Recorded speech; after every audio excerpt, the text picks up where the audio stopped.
21 years back release అయిన లక్ష్మీ నరసింహకి బోస్ లాంటి వాళ్ళు లిరిక్స్ ఇస్తే ఎంతో బిజీ షెడ్యూల్లో ఉన్న బీమ్స్ ఈ సినిమాకి సాంగ్ చేయటం అనేది లైఫ్లో మర్చిపోలేను. నేను ఎన్నో సినిమాలు చేసినా ఏం చేసినా ఇప్పుడు వచ్చి ఒక్క సినిమా సూపర్ హిట్ అయితే ప్రొడ్యూసర్లు కానీ డైరెక్టర్లు కానీ లిరిక్స్ పట్టించుకున్న రోజుల్లో బీమ్స్ ఒక ఫోన్లోనే నాకు ఇలా ఉంది నాకు చేసి పెట్టాలి అనగానే సార్ మీరు పంపించండి సార్ పిక్చర్ అన్నారు. పంపించినాక సార్ ఇది ఎలా సాధ్యం సార్ అన్నాడు. మీరు చూడండి చంద్రబోస్ గారు లిరిక్స్ రాస్తున్నారు. అవునా అయితే ఓకే సార్ అన్నాడు.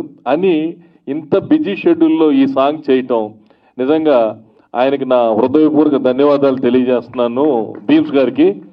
అలాగే చంద్రబోస్ గారు ఎంత బిజీగా ఉన్నా నాకు ఆయన బాగా కావాల్సినోడు. నాకు చంద్రబోస్ అంటే చాలా ఇష్టం. నా సినిమాల్లో ఒక్క పాట ఎవరన్నా బయట రాస్తారు, మొత్తం పాటలన్నీ చంద్రబోస్ గారు రాస్తారు. నా సినిమా ఏదైనా సరే అంత ఇష్టం నాకు చంద్రబోస్ గారు అంటే. అలాగే ఇప్పుడు 21 years తర్వాత మళ్ళీ రిలీజ్ చేస్తున్నాను లక్ష్మీ నరసింహ. చేస్తానంటే నందమూరి అభిమానులకి ఏదో రకంగా ఒక సర్ప్రైజ్ ఇవ్వాలి. ఏమి ఇవ్వాలి ఎలా ఇవ్వాలని ఆలోచిస్తుంటే నాకు ఒక ఆలోచన వచ్చింది. మనం ఈ సినిమాలో 2 సాంగులు చేసాం. ఒక సాంగ్ షూట్ చేసాం కానీ సినిమాలో లేదు. ఆ సాంగ్ని ఎలాగైనా ఈ సినిమాలో యాడ్ చేయాలి. ఎలాగా అని చెప్పేసి ఒక 3 months ప్రసాద్ ల్యాబ్లో ఎదిగితే నెగిటివ్ దొరికింది కానీ సౌండ్ దొరకల. సౌండ్ లేదు, ఓన్లీ పిక్చర్ ఉంది. పిక్చర్ ప్రింట్ చేసి ఫస్ట్ చంద్రబోస్ గారికి డైరెక్టర్ గారికి తర్వాత బీమ్స్ గారికి పంపించాను. ఈ సాంగ్ని వాయిస్ లిరిక్స్ రాసి రికార్డ్ చేయాలి సార్ అన్న. ఇది ఎట్లా సార్ ఇది ఎలా పాసిబుల్ అన్నారు. పాసిబుల్ కాందే చేస్తేనే పాసిబుల్ అయింది, ఒక్కసారి ట్రై చేయండి అని అడిగాను.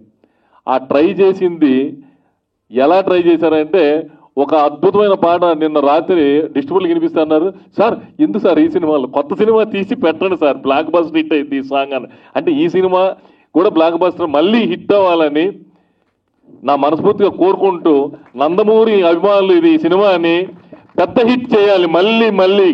ఎందుకంటే బాలయ్య బాబు బర్త్డేకి వస్తుంది. అలాగే ఇందులో ఒక కొత్త సాంగ్ ఉంది. ఎంతో 4Kలో ఎంతో కష్టపడి మన మౌనికారెడ్డి, అభిలాష్ రెడ్డి గారు, వంశీ ఈ సినిమాని నా దగ్గర నుంచి తీసుకొని వాళ్ళు రెడీ చేసి 4Kలో దాదాపు 4-5 months నుంచి వాళ్ళు కష్టపడి, మీరు వాళ్ళు పడ్డ కష్టం మనకి స్క్రీన్ మీద నేను అప్పుడు తీసిన దానికంటే ఇప్పుడు స్క్రీన్ మీద బ్రహ్మాండం కనపడుతుందంటే పిక్చర్ కానీ సౌండ్లు కానీ 4Kలో చేసి అద్భుతంగా చేశారు. మళ్ళీ జయంత్ గారిని చూస్తే ఆయన అప్పుడు ఎలా ఉన్నాడు ఇప్పుడు అలాగే ఉన్నాడు. ఆయన అడిగా సార్ కథ ఏదైనా ఉంటే మనం మళ్ళీ సినిమా చేద్దాం సార్, మీ ఎనర్జీ చూస్తుంటే అసలు వండర్ఫుల్ షాక్. ఆయన ఎప్పుడూ నవ్వుతూనే ఉంటాడు. ఆయనకి భగవంతుడు ఇచ్చిన వరం ఏంటంటే ఎలా ఉన్నా ఎప్పుడు అవతలను కూడా నవ్విస్తాడు, ఎప్పుడు నవ్వుతూ ఉంటాడు. ఆ గుండె ధైర్యం కానీ అది కానీ మళ్ళీ ఆయన సినిమా మళ్ళీ రిలీజ్ చేసి ఆయన కూడా టక్కర దొంగ పెద్ద బ్లాక్ బస్టర్ చేయాలని మనస్ఫూర్తిగా కోరుకుంటున్నాను. బ్లాక్ బస్టర్ సాంగ్స్ ఉన్నాయి అందులో కూడా.